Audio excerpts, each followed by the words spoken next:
Hello, everybody. Welcome back to I'll Read What She's Reading. I'm Reggie. I'm Michaela. And I'm Kennedy. And today we are discussing The Nightingale by Kristin Hannah and our December book club book. Yes. But before we dive in, we will announce our January book club book, which is One Dark Window by Rachel Gillig. I'm really excited about it. I've heard really good things. Yeah, same. Yeah, so it's a completed duology. So we're starting with the first book, and then if you love it, you can read the next one, which from what it sounds like, the second one is even better than the first, and the first is amazing. So I've heard it's like dark academia mixed with fantasy. Other than that, I don't know anything else about it. I don't either. Oh, wait. And I love books like that. Me too. I would love to be surprised. So yeah, looking forward to that. But let's chat about The Nightingale. We haven't picked a historical fiction book for our book club yet until this past month. And It was requested by you guys. It was requested by you guys. We all rated it the same. We did. So we're going to start with our ratings. Kennedy, we'll start with you since you finished it first. Okay. I rated it 3.75. And so did the other two, obviously. I had to listen and read this book for a few different reasons. Number one, I don't think this book is meant to be binged. It's a very obviously heavy, tragic, sad book, which I should have known just based on the time period it was written in. But I listened to it and I read it, which was kind of nice because there's a lot of like French pronunciation. So it's kind of nice that I know how to pronounce some of the names, because otherwise I would have utterly butchered them on this podcast. My mom had read this book, and when I told her it was our book club book for this month, she had said she ended up having the same feelings as me, and she just kind of said throughout the book, and I feel the same way, it's kind of not hard to get through, but once again, it's not a bingeable book. It's pretty evenly paced. There's not really anything crazy that happens, I feel. Well, that's not true. But she said once you get to the last chapter, you'll understand why people love this book so much. And I was sobbing hysterically during the last chapter, like ugly crying, because it was a perfect ending to this really sad story. And I can see why everybody rates it 5 stars. But once again, I will just say, I think a lot of people rate their books when they're on a high of finishing a book. And this one, if I rated it based on how I felt the last chapter, I would have rated it 5 stars. But it just couldn't have been a 5-star for me, just because it isn't. So yeah, this book evoked a lot of emotion, a lot of tears for me. I think I sent you guys a Marco Polo when I read like the first chapter, or I can't remember what it was. I was just hysterically sobbing. I had a hard time getting through this book just because every time I would sit down to read it, I would cry. And I know I'm really hormonal right now, but the story also is just like, yeah, very heavy. It kind of kept me up at night a little bit, not gonna lie, just because I was thinking so much about it and just feeling very grateful for the life that I have. Kristin Hannah really put you in their shoes as best as she could, which she put you in the story enough to really feel like you were there. She didn't hold back anything. No. It was very beautifully written and like very well written. It just was really a heartbreak. It's a very tragic story.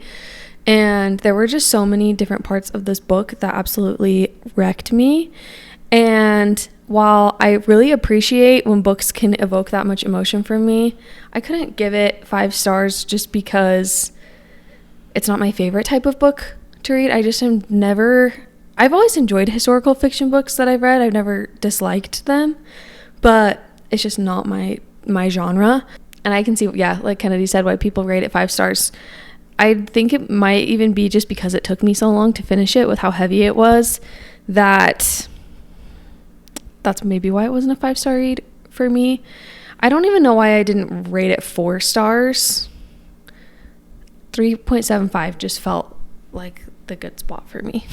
So Yeah. Ditto to pretty much everything they said. I feel like, and I'm sure they felt the same way, it was like a love-hate relationship where you like wanted to read it, but you hated to read it. Mm-hmm. I don't know. And I felt as if every single time I was reading it, I would just stop and feel like so somber and just, it was kind of a hard read to read during Christmas time. Which was funny because someone said it was the perfect book to read at Christmas time. Yeah. I think it's just because there's a lot of like winter Time. Yeah. time.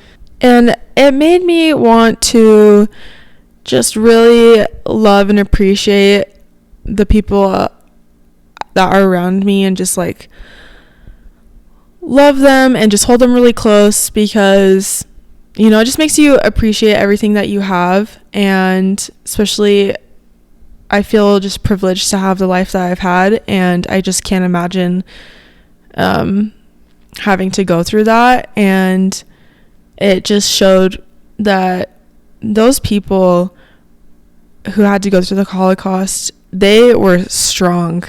They're strong. Yeah. So strong. And just like kudos, that's a really bad word, but I just have so much respect for the people. I know there's people who have forgiven German families and like that have survived. Like, I just have so much respect for this topic, and it's like almost sacred to talk about, you know? Oh yeah. And it's just a really hard topic to like sit there and read.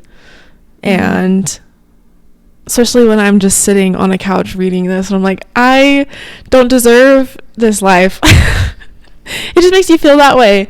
And my mom also read this book, and I just was talking with her because I wanted to save conversation for the podcast, and I was like, I feel like I need to get this off my chest because it's just so hard. It was just a hard book to read. It really was. But it was so beautiful. And anyways, I just felt like it was just such a beautiful book, but I couldn't rate it 5 stars because of how long it took me to read, and it almost it put me in a depression state. No, same. Of mind.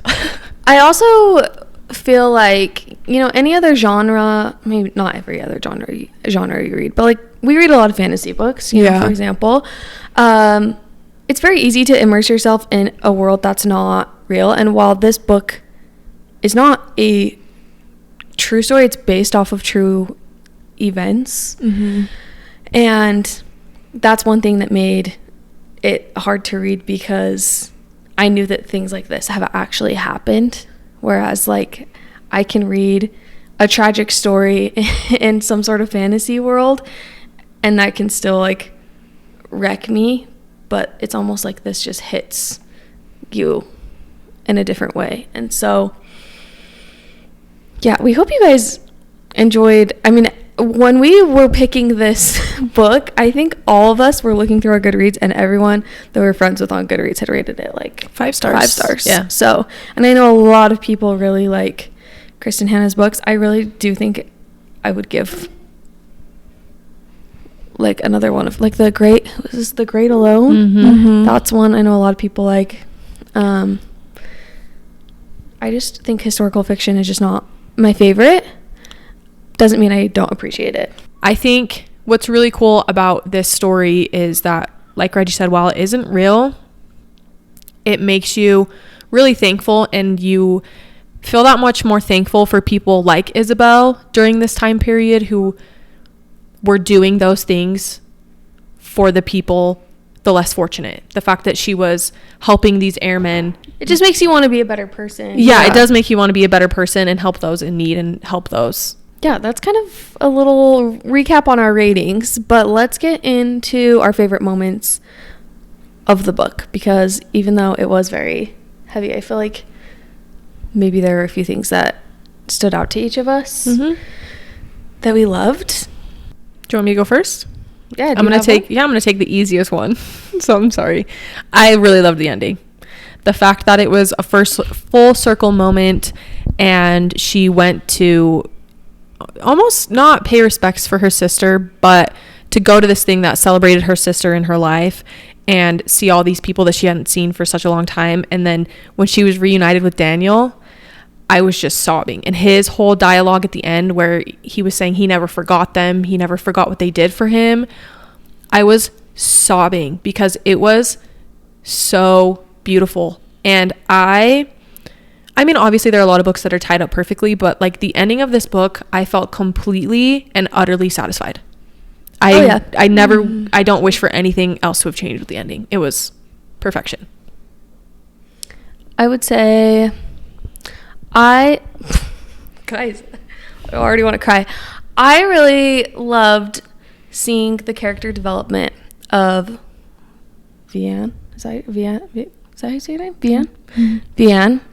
And how she was so, like, kept telling Isabel, like, you need to be quiet. You need to stop. Like, you need to not get involved in any of this.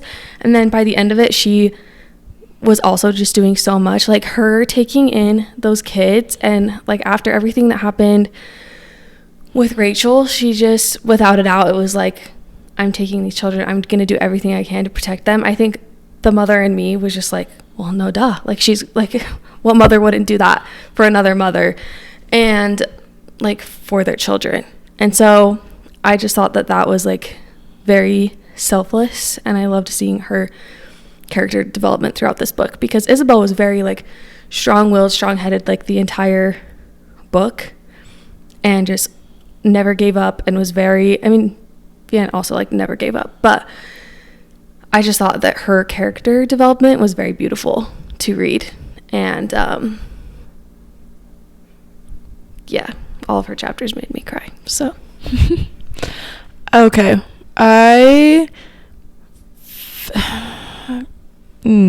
Okay, so at the beginning I really hated Isabel. Reason being, and I know I'm gonna sound like so, I don't know how to word this, I just didn't like the way she was going about standing up for it. And my reasoning was, there's a time and place, and I think a lot of it needed to be, and she figured this out, it needed to be quiet. It needed to be like, you had to like pretend that you were no one, you were doing nothing, and then behind closed doors they were doing everything. So my favorite part was when Isabel pretty much became the Nightingale, and just everyone having so much respect for her, because I feel like I also gained respect for her in that moment too. And just how much like people were like just adored her and praised her, and were just being like, you're the Nightingale. I think my favorite, what is it called, what was the line? It's like, the Nightingale has sung. Mm-hmm. And I was like, chills. Mm-hmm. I had chills when that happened. And so I think that was probably my favorite part, because I had a qualm with her in the beginning. I did. And I also really enjoyed her character development, like Vianne's, because I also gained a lot of respect for Isabel during that time, because she was doing everything behind closed doors to pretty much protect people. So I thought of another one of my favorite moments. I did not cry, which surprises me, and I think it's probably because I was listening to this part, but when Isabel is being tortured, and then you flip back to Vianne's perspective, and you find out that their dad is going to turn himself in, mm-hmm. and call himself the Nightingale for his daughters. And I just thought that whole moment was so beautiful and so selfless as a father. And then when I read the letter he wrote to them, it was just so sweet. Like, once again, surprised I didn't cry, but it's probably because I was listening.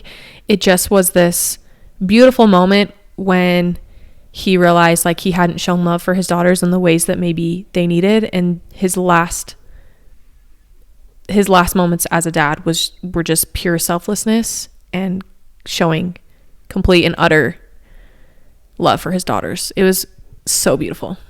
Yeah, and her naming the baby after her dad, mm-hmm. Mm-hmm. was very sweet. Yeah. Can we also talk about a little pivot here? when when Isabel takes the men across the mountain range. Mm-hmm. Have you guys looked up this mountain range? No. It's huge. It is insane. How about the fact that none of these German soldiers thought that the Nightingale was a woman? I know. Seriously. And when she originally was like, I'll take them across the Pyrenees, like I'll do it. Yeah. And all the men were like, you're gonna do that? You are gonna take them across the mountains? And she was like, yeah, I'm in good physical condition. I can do it. Like, and no one believed. Insane. Like, these mountains are, I remember reading that chapter and I was like, I gotta look up what this mountain range is, because I know it's a real thing.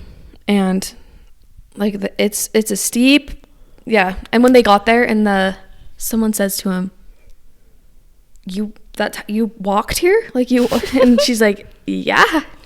I just thought that was incredible, the things that she was doing to help all these men. Well, it's funny because Michaela was kind of talking about this before we started recording, but she made a comment about how like your mind is so powerful in these moments where like if you believe you can do something, or your mind is such a powerful tool that like basically if you believe you can do something you can, or if it's just crazy how mind over matter type of a thing. Yeah. Yeah, and her mind was definitely very, very strong. Yeah, she thought she could do anything. Yeah. My favorite part is when one of them like falls and he's like, I can't do this anymore. I think he says darling or something like that. And she's like, you have to get up. You have to. Oh, and she asks, is it the same guy that she asks, like, do you have a girl back home? Mm-hmm. Or something? And he said, yeah. Yeah. Or how about when her and her friend, I can't remember her friend's name, when they were in the concentration camp and they I pictured them all being women at this point. I don't know when they were all strapped together pulling that thing to create the road. Oh, yeah. And someone would fall up and others would come to help them, and they would just be like, you have to get up. You have to get up. And it's once again that mind over matter thing of just like, you have no other options. You can't. Because once your mind gives up, your body does too. All right. Do you guys have any like least favorite moments? So many least favorite moments just because they were sad. I mean, I think at first, and I'm curious, I think one of my least favorite things about this book, and I'd be curious to know why she made this decision, was when Vianne and Beck kissed. For some reason, that whole thing, and maybe once again there's a reason she did it and it just didn't click with me. I just didn't really love that whole they liked each other type of a thing. It just was kind of weird to me. Yeah, I didn't like that either. I had a feeling it was coming, and you even sent a text out that was like, if these two hook up or something, I'm gonna be so mad. I said I'm not gonna finish the book. They didn't hook up though. I really think she was trying to be blunt in the writing, where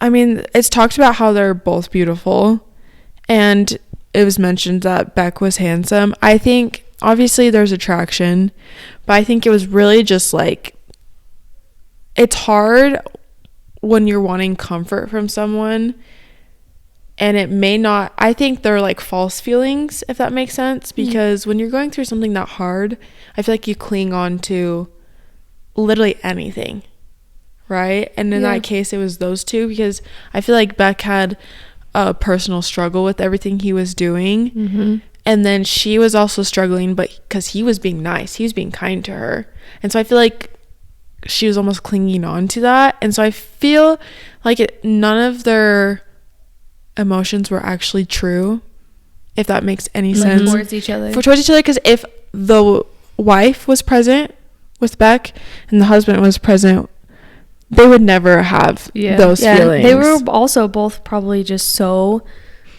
lonely. Yeah. Like, I was trying to think, do you guys know, like, how long was her husband gone? I don't know. That's the other thing. That's one thing I was going to try and figure out. I think before it was we started like recording, but her child was 7 or 6, and when he came back, she was 14. Really, I don't know how long. That's one of the things I also struggled about with this book, is I felt like it was hard for me to understand how much time had passed. It was like Vianne, and then it would be like, was that 2 months that we just talked about? I'll look it up. 4 years. 4 years. Okay. So she was 10. 4 years. I had a hard time fully comprehending the time, not the timeline, but it was like, for example, like when Isabel was crossing the Pyrenees, it felt like 2 days, when in reality it was probably 3 weeks. Yeah. I don't know. I feel like I knew it was a lot because of every time a winter would come around. Yeah. That's how I kind of kept track of it. Because those were the times that she would write more about, because the winters were so much harder. Things were a lot more scarce. Well, it's crazy to think, for some, I never would have thought to do this, but she mentioned this a few different times about how they would keep warm with news clippings. It's just absolutely insane, the fact that they had to use news clippings into their clothes to keep them warm.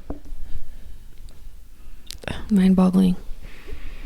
I can't even imagine. Obviously there's a lot of really hard stuff to read, but I feel like a lot of the stuff was important to read, so my least favorite moment was probably when the second Nazi came to their house. Yeah. I hated him with my entire being. It was so hard to read her chapter, her point of views when he was present, because I wanted to go into the book and just kill him. Well, at times during her, I felt nauseated. Yeah. And every time he would speak, yeah, down my spine. It's interesting because you have Beck at first, who, like you said, I think he was having an internal struggle with what he was doing, and maybe he wasn't 100% down with what Germany was doing. And then you have von Richten, who was 100% with Germany, and so it's interesting to see the two compare them, because I think she said this man was given little power and he ran with it, and I was like, it's crazy, because Beck he was a general, right? Or he had power of some sort and he didn't run with it. I feel like this book also shows true colors of people, I feel like there were some people that were turning against their town, that neighbors they've known for years. I'm like, I just couldn't imagine turning around and just confessing that you saw someone at night, or I don't know, saw your neighbor passing a slip of paper. That's just crazy and wild to me, and I feel as if times like that shows people's true colors. For sure. Yeah, when she wrote, at first I was so mad about this, but I think it's what made Vianne the woman she became, was her writing down the list for Beck of all the people that fit all of those different criteria. I think she was also just really naive of the situation. And scared. And I think that was maybe the turning point for her after all of that went down, and they did take some of those people away and everything that happened with Rachel, that she was like, oh. Yeah, I think that was kind of what changed a lot for her. Well, and I think when she wrote that list, that was the beginning of the war. And at the time, how was she supposed to know what was, she had no idea. Maybe if it, obviously, I can't even. I wonder if the progression happened exactly how it did. I read a review of, are you saying in the book? I read in a review that she stayed pretty dang accurate to historical. See, I've heard that she didn't. Oh. Well, she has a Q&A in the back of the book. Oh, I didn't check that out. I know I've heard mixed things, and I wish I was more educated on history. I'm honestly not. But I know some people say that she was very accurate with certain things, but I've also read that a lot of people struggle with this book because it's not historically accurate. So I don't really know where this book falls within that, but I want to I go would do research some it. research, yeah. I feel like my least favorites would be what your least favorites were. I mean, things that I obviously were really heartbreaking and sad that I didn't love to read. But I know that it's just part of the story. And I will say, what part made you guys cry the most? The end. The end. I was like hysterically sobbing. I was surprised how much I didn't cry in this book. I thought I would cry a lot more, but I think it's because I listened to half of it. I teared up when when Rachel's daughter died. Mm-hmm. But I was a blubbering, sobbing person when the end of the last chapter came around. What about you? Mine was when her daughter died. But I did cry at the end. I was just reading it at 4 a.m. and long story. But anything that has to do with children in any book just makes me not okay. So that part wrecked me. I just think that the way they handled everything, and they were like telling her, because she's like, did we make it across? And they were like, yeah. Like, it's really hard to not put myself in Rachel's position in that, and like put my own family in that situation. Yeah, I was wrecked. So I cried the hardest at the end, and then I got really teary with their dad. Just because I was like, if my dad were in that situation, I know he would do the same thing. So just made me think of my dad. We love good dads. Yeah. We love it. I also was like sobbing in the beginning, just like with her husband leaving to war. Well, and it's almost interesting from like the reader's perspective, because like she was once again just she had no idea what was to come for the war. She just kept saying, he'll be home in a few months, he'll be home soon. But as a reader, he's not coming home in a few months. So it was interesting to kind of have a perspective like that. Yeah. Well, I think that kind of sums up our ratings, reviews, and faves and least faves. But if you guys did not know while you're reading this book, this is going to be a movie. I don't know when. I was trying to figure out when it's coming out. This one says there's already a Nightingale. It's like a thriller western. Yeah, it's not the same. It's not the same book. Oh. So Sam Claflin's in that one. Ooh. Let's see. Did you guys picture like anyone while you're reading this book? Yes, and you guys are going to be like, absolutely not. One of mine fits the description. The other one, you guys are going to be like, girl, what are you talking about? So for Gaëtan, Yeah. Timothée Chalamet. That's what I was gonna say. And he is French. And in period pieces, he's Chef's kiss. Yeah, and he's. Have you guys So good. watched a video of Timothée Chalamet speaking French? no. I'm sure he's sexy It AF. is beautiful. I And love so I would Timmy. love to see. Yeah, I am a I'm with Timmy fan. Stan. Yeah, same. We love him. I saw the Wonka movie. You saw it? I did. Did you love it? It's like not my favorite movie, but I actually really liked it. I was honestly, genuinely surprised. Every clip I've seen of him in it, I just love it for him. The only part that I like laughed at that I was like was the reverse it. That was said like that a lot. just because it's become a joke on TikTok. So I feel like the only part that I was like, ooh, that's cringe is just that part, to be honest. Honestly, put Timmy in more musicals. I want that for him so badly.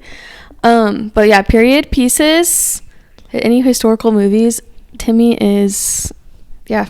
I was picturing him, and not even just because he's French, but just The description fits. Yeah. As soon as they said he had like long black hair, and for some reason I feel like they described him as like gaunty features. Yeah. Mhm. I was just like, Timmy. Timmy. Okay, my other one that I have, you guys are gonna die because it's so bad. But for some reason, this is the only person I could picture as this man. So for Beck. Oh, Beck. What is his name? Hold on. I forget his name every single time. And you guys are going to be like, he's described as this beautiful man and this is who you're casting. I only could picture David Harbour. Who's David Harbour? Okay. As Beck? I know Beck is supposed to be a beautiful man, and I'm not saying that it fits the description. David Harbour though is still handsome in his own way. I am just picturing His daddy. For some reason, every time he talked, anytime he was in a chapter, that's immediately who I pictured. Interesting. Which he's also too old to play Beck, but I couldn't get him out of my head. I don't know. We love hearing that, even if it wouldn't like actually work. I couldn't get it out of my head. I love the kind of unhinged. Yeah. Unhinged. Love that. I really only thought to me, and then I pictured the two girls as who they are actually casting them as. I just looked them up, and that's not who I pictured at all. But for Beck, Armie Hammer. Mm. You guys know who he is?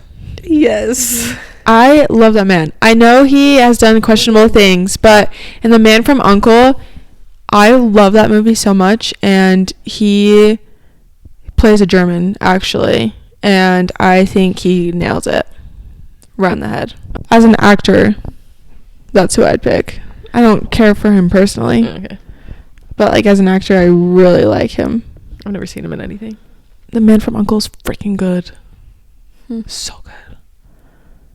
Yeah, for the sisters, because I had known who was cast. That's the only people I could picture, which is Dakota and Elle Fanning, if you guys didn't know. Yeah, which is kind of cool because they're, you know, actual sisters in real life. So they've only played sisters in one other movie before.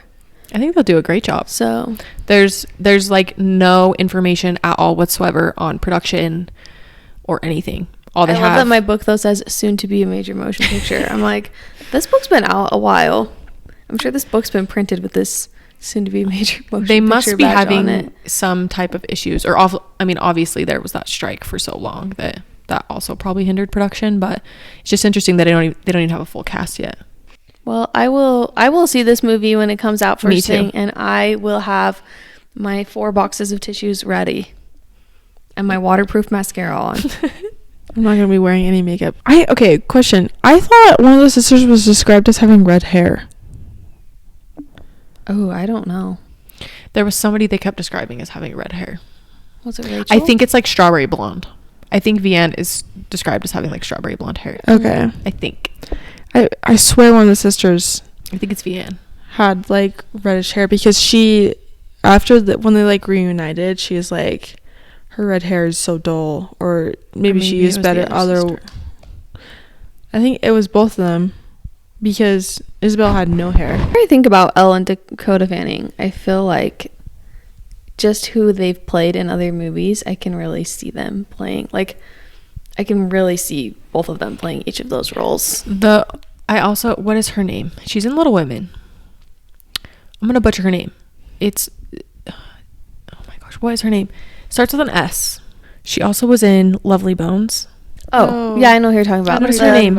It's like Sawyer. I'm gonna butcher it. Yeah, it's like a French name, cool, or I don't beautiful know. name. That's who I would see as Isabel. Yeah, I was gonna say she could play a role in this as well. She would be very good, but she didn't get cast. So yeah, like her character in Little Women gives similar vibes. Like rebelling, and that's why we want to see Timmy. Because I loved their relationship. You know, there's just actors who they call it typecasting, where they just get cast as certain characters, and Timothée Chalamet is one of those people. You know, they just fit that vibe. They fit period pieces. They fit you kind of see the them more in something similar, and it's like, no duh. Yeah. You know what's so crazy is Wonka just came out, and then Dune is coming out soon, and he's completely opposite. Oh yeah, I love a versatile actor. Sorry, I just really love Timmy. I do too. Cast him in everything. Did you guys know, this is so random, I read, maybe this is not true, I saw this on TikTok, that Timothée Chalamet and Ansel Elgort went to high school together. Oh, I didn't know that. Maybe I shouldn't put this in here. Maybe I'm wrong. And he like had made some joking comment about how like in high school, I mean, he was in like a performing arts high school, that like Ansel Elgort got all the like lead roles, and like, because I think he tried out for West Side Story and he didn't get it, and Ansel got it, and so it's like he's finally got to be in a musical movie. It just makes me so happy. Crazy. Sorry, anyways. Do you think Timmy and Kylie are still together? I don't know. Everybody was saying that she wore gold on Christmas because of Wonka. I wonder if she's gonna go see that and be like, everyone just keeps being like, imagine Kylie taking Stormy to go see Wonka. I'd be proud. He's a silly, goofy guy in that movie, Yeah. and so I'm like, I don't know. It's very interesting, that relationship. I did not see that one coming. Sorry, I'm here this for is. Anyways, We've gone on a tangent from talking anything about. else we want to chat about besides? Did you guys have any other thoughts on the book that you wanted to share? I feel I like have a question for you guys. Oh. Is this Yeah. a book that you would recommend to people?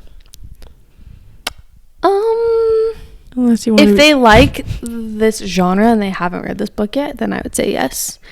But if they are someone like me who mostly reads a lot of like fantasy, romance, thrillers, I'd probably not recommend it unless they're like, I don't know. I feel like I would give them a warning. Mm-hmm. I feel like I didn't have any warning with this book. No warning. With like the trigger warnings, maybe. Yeah. Yeah. And it also, I don't know, I feel like I'd recommend it be like, it puts you in a mood. It's really sad and it puts you in a mood, and I feel like I was not given that, and I felt honestly like depressed for while I was reading this book. It makes, I don't know, and I mean, props to her for making me feel some kind of way like this, because not every author can make me feel this way, but I feel like I would just give like a little warning if I am going to recommend it to someone. You have to be in like the right headspace. Yeah. Because I think that's why it took me so long to read it, is because Same. I'd have to mentally prepare and be like, okay, we're going to read this right now. I feel the same as you guys. If someone really likes historical fiction or, you know, wants to be sad and feel that type of way, that's probably when I would recommend it to someone. My mom, it's interesting because my mom has read a lot of Kristin Hannah's books, and my mom did say this is her least favorite one. And it's really interesting because she normally writes, from what I hear, kind of more, not light books, because usually I think her books tackle difficult topics, but she says this is unlike any other book my mom has read from her, which is cool. Yeah. I don't think I have anything else. I feel like we all kind of feel the same, and so it's hard to have different thoughts when we all pretty much feel the same about this book. So it's a little bit of a shorter episode today. Yeah, but we hope you guys enjoyed. We hope that this was a book that was worth your while to read. And we hope you enjoy One Dark Window, which we will talk about next month. Thanks so much for tuning in. We really appreciate you guys listening, supporting the podcast, buying our merch, tagging us in your stories. Everything you do really just makes us so happy. It's like overwhelming how much we appreciate you guys. So thank you for all the love and support. Tune in every Wednesday for a new episode. See you next week, and that's all. Bye. Bye.